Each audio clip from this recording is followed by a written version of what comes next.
Today I am going to tell a beautiful story. The title of my story is Deer and His Antlers. Once upon a time, there lived a deer called Bambi. He was very proud of his beautiful antlers.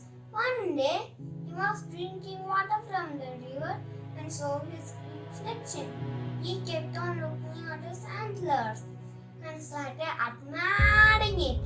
Gradually, his eyes fell on skinny, ugly legs. Ugh, he was so upset and angry about it. He thought, how could I have such ugly legs when I have such beautiful antlers? Suddenly, he heard a loud roar. Bambi lifted up his legs and ran for his life. He could not fast because of the beautiful antlers. But somehow he escaped from the mighty lion. Bambi realized his mistake. He understood that his ugly legs helped him run from the mighty lion, and not his antlers.